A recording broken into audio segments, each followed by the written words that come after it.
नमः शिवाय।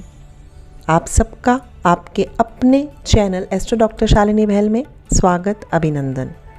अभी हमने अपने फर्स्ट एपिसोड में 12 ज्योतिर्लिंग में से 6 ज्योतिर्लिंग के विषय में पूर्ण रूपेण जानकारी प्रदान की थी। आज जो बाकी के 6 ज्योतिर्लिंग हैं उसके विषय में आपके साथ सारी जानकारी साझा करूंगी। कहते हैं कि केवल मात्र सुबह ही इन 12 ज्योतिर्लिंग के नाम मात्र लेने से ही भोलेनाथ भक्तों पर अत्यंत प्रसन्न होते हैं और उन्हें उनके अभिलाषित जितनी भी मनोकामनाएं और इच्छाएं हैं उनकी पूर्ति का वरदान देते हैं। ये 12 ज्योतिर्लिंग के नाम हैं सोमनाथ, मल्लिकार्जुन, महाकालेश्वर, ओंकारेश्वर, केदारनाथ, भीमाशंकर, श्री काशी विश्वनाथ, त्र्यंबकेश्वर, वैद्यनाथ, नागेश्वर, रामेश्वरम और कृष्णेश्वर। आज हम 7 से लेकर 12 तक के जो ज्योतिर्लिंग हैं उसके विषय में जानेंगे। तो चलिए सबसे पहले जानते हैं भोलेनाथ के काशी विश्वनाथ ज्योतिर्लिंग के बारे में। विश्वनाथ ज्योतिर्लिंग उत्तर प्रदेश के काशी नामक स्थान पर स्थित है। काशी सभी धर्म स्थलों में सबसे महत्वपूर्ण स्थान रखती है, इसलिए सभी धर्म स्थल में काशी का अत्यधिक महात्म्य है। यह स्थान की मान्यता है कि प्रलय आने पर भी इस स्थान को बना रहेगा। इसका रक्षा करने के लिए भगवान शिव इस स्थान को अपने त्रिशूल पर धारण कर लेंगे और प्रलय के टल जाने पर काशी को उसके स्थान पर पुनः रख देंगे। यह ज्योतिर्लिंग उत्तर भारत की प्रसिद्ध नगरी काशी में स्थित है। सृष्टि की आदि स्थली भी इसी नगरी को कहा जाता है। भगवान विष्णु ने इस स्थान पर सृष्टि कामना से तपस्या करके भगवान शंकर जी को प्रसन्न किया था। अगस्त्य मुनि ने भी इसी स्थान पर अपनी तपस्या द्वारा भगवान शिव को संतुष्ट किया था। इस पवित्र नगरी की महिमा ऐसी है कि यहाँ जो प्राणी अपने प्राण का त्याग करता है उसे मोक्ष की प्राप्ति होती है। भगवान शंकर उसके कान में तारक मंत्र का उपदेश देते हैं। इस मंत्र के प्रभाव से पापी प्राणी भी सहज ही भव सागर की बाधाओं से पार हो जाते हैं। अर्थात विषयों में आसक्त अधर्मी व्यक्ति को भी बार बार पुनः संसार बंधन में आना नहीं पड़ता। मत्स्य पुराण में इस नगरी का बहुत अधिक महत्व बताते हुए कहा गया है कि जब ध्यान और ज्ञान रहित दुखों से पीड़ित मनुष्य भी काशी के लिए एकमात्र परम गति ही है। सिर्फ केवल मात्र काशी ही उनके लिए एक परम गति है। श्री विश्वनाथ के आनन कानन में दशाश्वमेघ, लोलार्क, बिंदु माधव, केशव और मणिकर्णिका ये 5 तीर्थ हैं। इसी से इसे अविमुक्त क्षेत्र भी कहा जाता है। इस परम पवित्र नगरी के उत्तर के क्षेत्र में ओंकार खंड, दक्षिण में केदार खंड और बीच में विश्वेश्वर खंड है। प्रसिद्ध विश्वनाथ ज्योतिर्लिंग इसी बीच के खंड में स्थित है। पौराणिक कथाओं के अनुसार ज्योतिर्लिंग के संबंध में ये कथा कही गई है कि भगवान शंकर पार्वती जी से विवाह करके कैलाश पर्वत पर रह रहे थे, लेकिन वहाँ पिता के घर में ही विवाहित जीवन बिताना पार्वती जी को अच्छा न लगता था। एक दिन उन्होंने भगवान शिव से कहा, आप मुझे अपने घर ले चलिए, यहाँ रहना मुझे अच्छा नहीं लगता। सारी लड़कियाँ शादी के बाद अपने पति के घर जाती हैं, मुझे पिता के घर में ही रहना पड़ रहा है। भगवान शिव ने उनकी ये बात स्वीकार कर ली और माता पार्वती को अपने साथ लेकर अपनी पवित्र नगरी काशी में आ गए। यहाँ आकर वह विश्वनाथ ज्योतिर्लिंग के रूप में स्थापित हो गए। इस ज्योतिर्लिंग के दर्शन पूजन द्वारा मनुष्य समस्त पापों तापों से छुटकारा पा जाता है। प्रतिदिन नियम से श्री विश्वनाथ के दर्शन करने वाले भक्तों के योग क्षेम का समस्त भार भगवान शंकर अपने ऊपर ले लेते हैं। ऐसा भक्त उनके परम धाम का अधिकारी बन जाता है। भगवान शिव जी की कृपा उस पर सदैव बनी रहती है। श्री त्र्यंबकेश्वर, यह ज्योतिर्लिंग गोदावरी नदी के करीब महाराष्ट्र राज्य के नासिक जिले में स्थित है। इस ज्योतिर्लिंग के सबसे अधिक निकट महागिरी नाम का एक पर्वत है। इसी पर्वत से गोदावरी नदी शुरू होती है। भगवान शिव का एक नाम त्र्यंबकेश्वर भी है। कहा जाता है कि भगवान शिव को गौतम ऋषि और गोदावरी नदी के आग्रह पर यहाँ ज्योतिर्लिंग रूप में रहना पड़ा। श्री त्र्यंबकेश्वर ज्योतिर्लिंग महाराष्ट्र प्रांत में नासिक से 30 किलोमीटर दूर पश्चिम में स्थित है। इस ज्योतिर्लिंग की स्थापना के विषय में शिव पुराण में ये कथा वर्णन है कि एक बार महर्षि गौतम के तपोवन में रहने वाले ब्राह्मणों की पत्नियां किसी बात पर उसकी पत्नी अहिल्या से नाराज हो गईं। उन्होंने अपने पतियों को ऋषि गौतम का अपकार यानी अपमान करने के लिए प्रेरित किया। उन ब्राह्मणों ने इसके निमित्त भगवान श्री गणेश की आराधना की। जब श्री गणेश उनकी आराधना से प्रसन्न होकर प्रकट हुए तो उन्होंने उन्हें वर मांगने को कहा। तब ब्राह्मणों ने कहा, प्रभु यदि आप हम पर प्रसन्न हैं तो किसी भी प्रकार ऋषि गौतम को इस आश्रम से बाहर निकाल दें। परंतु गणेश जी ने उन्हें ऐसा वर ना मांगने के लिए बहुत समझाया, लेकिन वह ब्राह्मण अपने आग्रह पर अटल रहे। अंत में गणेश जी को विवश होकर उनकी बात माननी पड़ी। अपने भक्तों का मन रखने के लिए वे एक दुर्बल गाय का रूप धारण करके ऋषि गौतम के खेत में जाकर रहने लगे। गाय को फसल चरते देखकर ऋषि बड़ी नरमी के साथ हाथ में फसल लेकर उसे हाँकने के लिए पहुँचे। उनके हाथ का स्पर्श होते ही वे गाय वहीं मरकर गिर गई। अब तो बड़ा हाहाकार हुआ। सारे ब्राह्मण एकत्र होकर गौ हत्या का आरोप ऋषि गौतम के ऊपर लगा दिया और उनकी भर्त्सना करने लगे। ऋषि गौतम इस घटना से बहुत आश्चर्यचकित और दुखित थे। उन्होंने सब ब्राह्मणों ने मिलकर उन्हें आश्रम छोड़कर कहीं और जाने के लिए विवश कर दिया कि गौ हत्यारे के निकट तो रहना हमारे लिए पाप होगा। किंतु उन ब्राह्मणों ने उन्हें दूर ही नहीं अपितु उन्हें कहा कि तुम्हें अब वेद पाठ और यज्ञ आदि कार्य से भी कोई अधिकार नहीं रहेगा। अत्यंत अनुनय विनय करने के पश्चात जब ऋषि गौतम ने उन ब्राह्मणों से प्रार्थना की कि आप मेरे प्रायश्चित का उद्धार का कोई उपाय तो बताएं, तब उन ब्राह्मणों ने कहा, गौतम तुम अपने पाप को सर्वत्र सब जगह 3 बार पूरी पृथ्वी का परिक्रमा लगाते हुए सबको कहो, फिर लौटकर यहाँ 1 महीने का व्रत करो। उसके पश्चात ब्रह्मगिरि की 101 परिक्रमा करो, तभी तुम्हारी शुद्धि होगी। उसके पश्चात तुम्हें करोड़ों पार्थिव शिवलिंग से शिवजी की आराधना करनी होगी और पुनः गंगा जी में स्नान करके इस ब्रह्मगिरि की 11 बार परिक्रमा करोगे, तब जाकर तुम्हारे इस पाप का घड़ा खत्म होगा और तभी तुम्हारा उद्धार होगा। ब्राह्मणों के कथा अनुसार महर्षि गौतम ने वे सारे कार्य पूरे करे और अपनी पत्नी के साथ पूर्णतः तल्लीन होकर भगवान शिव की आराधना करने लगे। इससे प्रसन्न हो भगवान शिव ने प्रकट होकर उनसे वर मांगने को कहा। महर्षि गौतम ने उनसे कहा कि प्रभु मैं यही चाहता हूँ कि आप मुझे गौ हत्या के पाप से मुक्त कर दें। भगवान शिव ने कहा, गौतम तुम सर्वथा निष्पाप हो। गौ हत्या का अपराध तुम पर छलपूर्वक लगाया गया। छल पूर्वक ऐसा करवाने वाले तुम्हारे आश्रम के ब्राह्मणों को मैं दंड देना चाहता हूँ। इस पर महर्षि गौतम ने कहा कि प्रभु उन्हीं के निमित्त से तो आपका मुझे दर्शन प्राप्त हुआ है।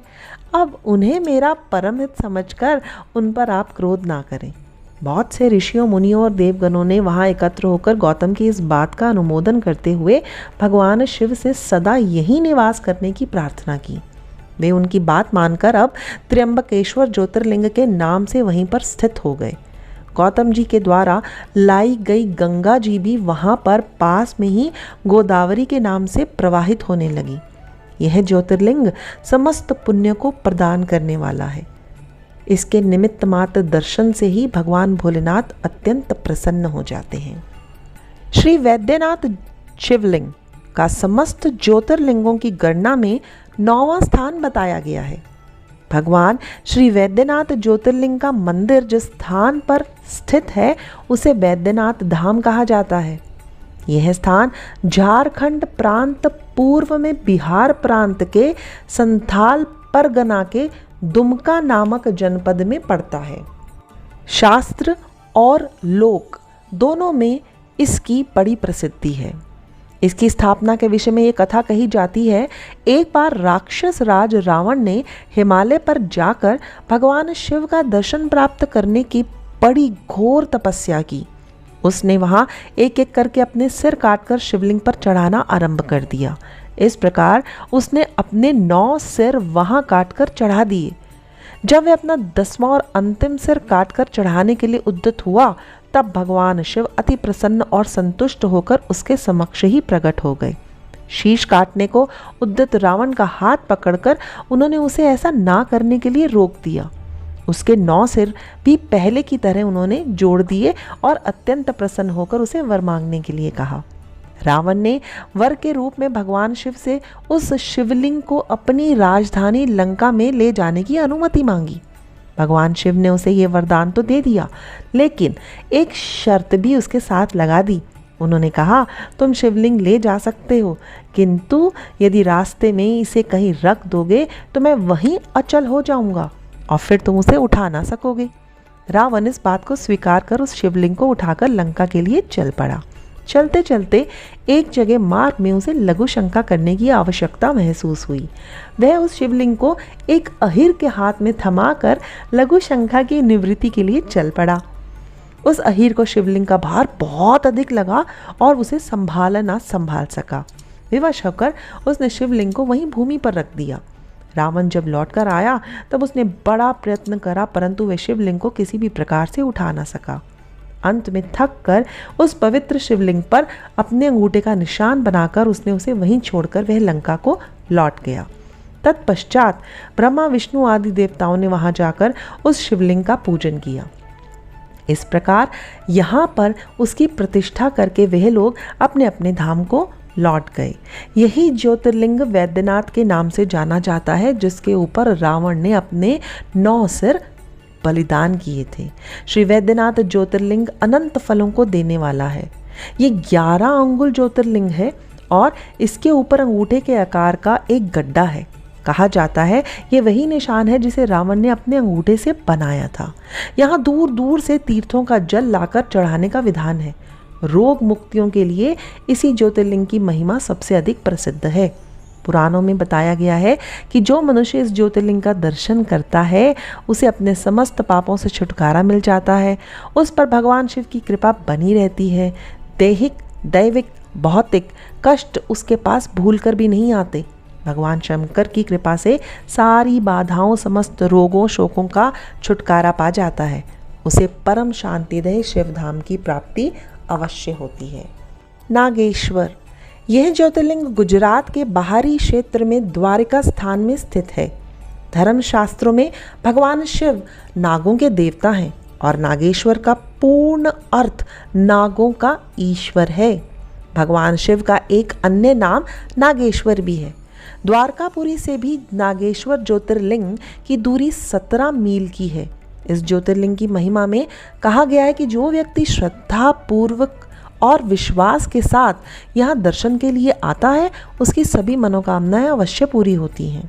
कहा गया है कि जो भी इसकी उत्पत्ति और महात्म्य की कथा को सुनेगा वह सारे पापों से छुटकारा पाकर समस्त भोगों को भोग कर, सुखों को भोग कर अंत में भगवान शिव के परम पवित्र दिव्य धाम को प्राप्त होगा। इस ज्योतिर्लिंग के संबंध में पुराणों में यह कथा वर्णित है।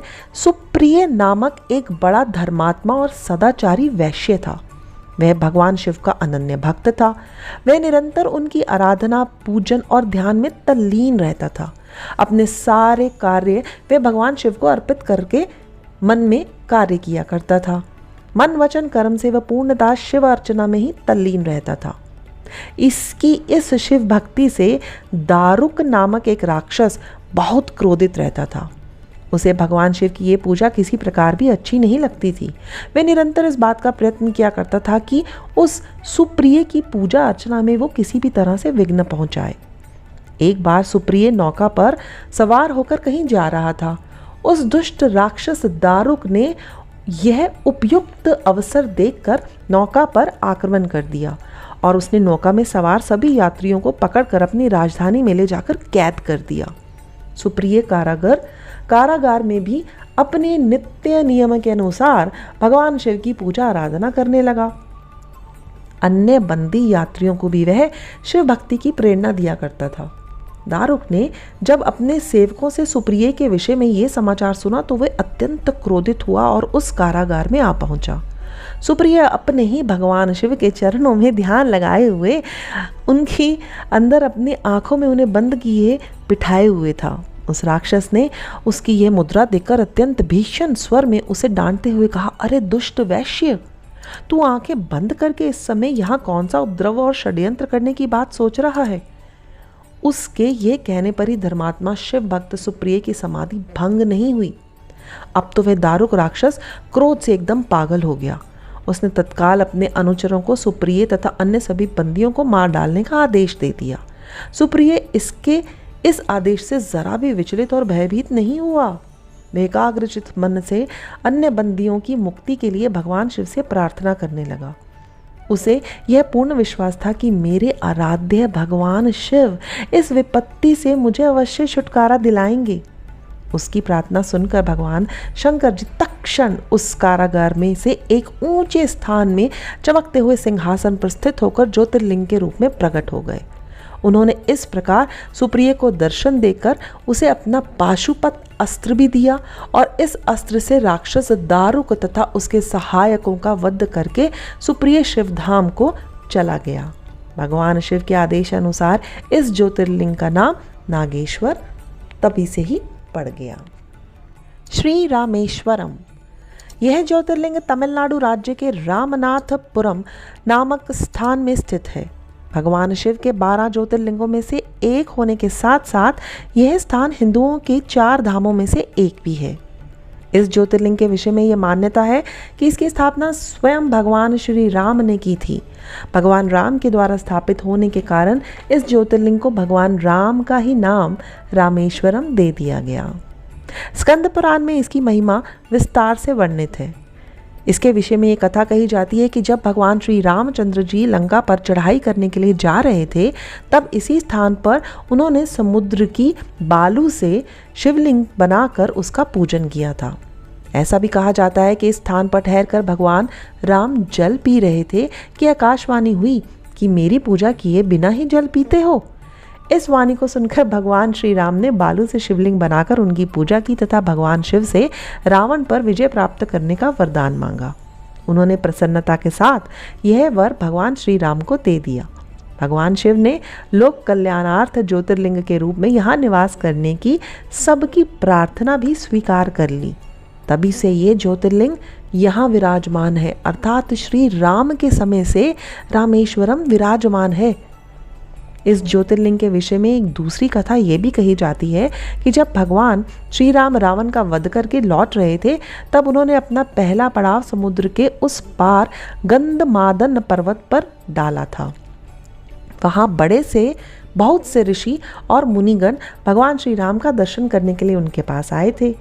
उन सभी का आदर पूर्वक सत्कार करते हुए भगवान श्री राम ने उनसे कहा कि पुलस्त्य के वंशज रावण का वध करने के कारण मुझ पर ब्रह्म हत्या का पाप लग गया है। आप लोग मुझे इसकी निवृत्ति का कोई उपाय बताएं। ये बात सुनकर वहाँ उपस्थित सारे ऋषि मुनिवर ने उन्हें एक ही स्वर में कहा कि आप शिवलिंग की स्थापना कीजिए, इससे आपका ब्रह्म हत्या से जितना भी पाप है उसका छुटकारा हो जाएगा।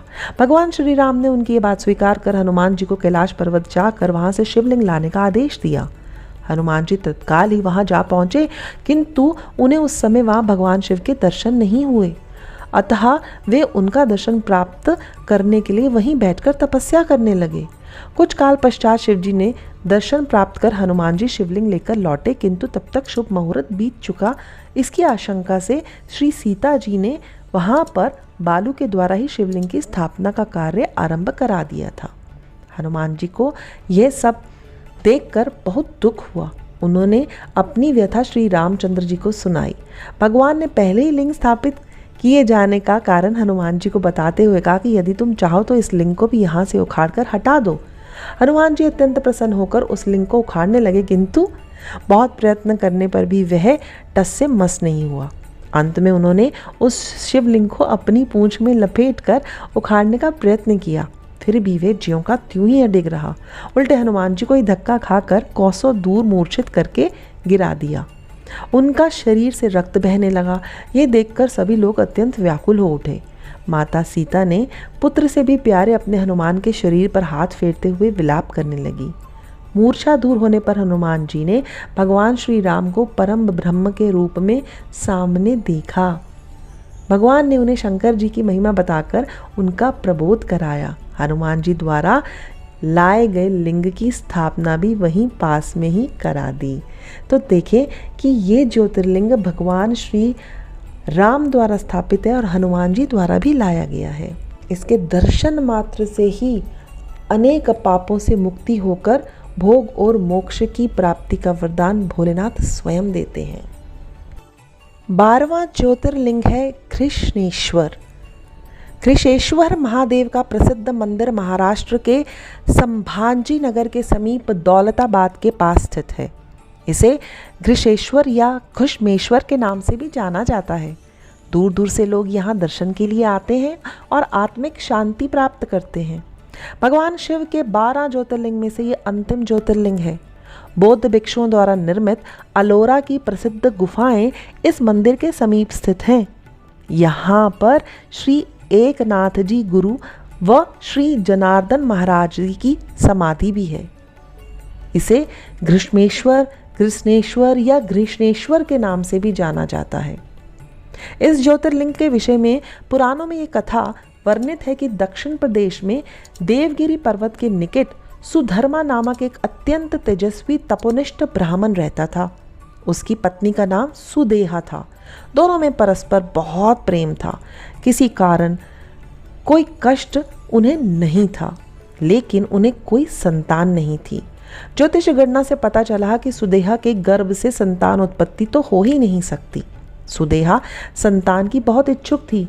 उसने सुधर्मा से अपनी छोटी बहन से दूसरा विवाह करने का आग्रह किया।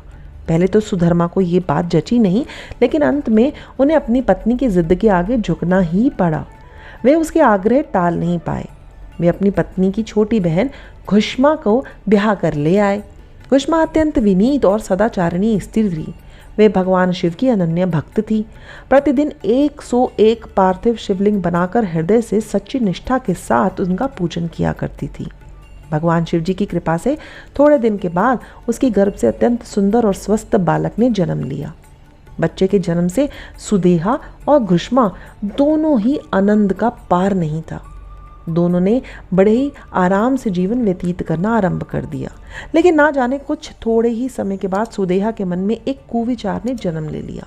वे सोचने लगी, मेरा तो इस घर में कुछ है ही नहीं, ये तो सब घुष्मा का ही है।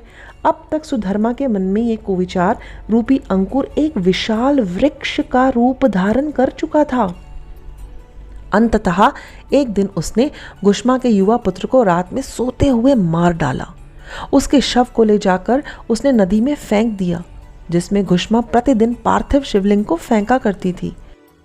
सुबह होते ही जैसे इस बात का पता लगा, पूरे घर में कोहराम मच गया।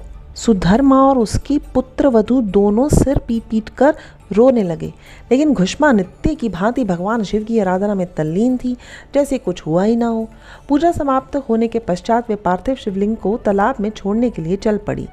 जब वह तालाब से लौटने लगी, उसी समय उसका प्यारा लाल तालाब के भीतर से निकलकर बाहर आता हुआ उसे दिखाई दिया। वह सदा की भांति आकर घुष्मा के चरणों पर गिर पड़ा, जैसे कहीं आस पास से घूम कर आ रहा हो। इसी समय भगवान शिव भी वहां प्रकट होकर घुष्मा से वर मांगने को कहने लगे। वे सुदेहा की घनौनी करतूत से अत्यंत क्रोधित हो चुके थे। अपने त्रिशूल के द्वारा वे उसका गला काटने के लिए उद्युत थे। घुष्मा ने हाथ जोड़कर भगवान शिव से कहा, प्रभु, यदि आप मुझ पर प्रसन्न हैं तो मेरी उस अभागिन बहन को क्षमा कर दें।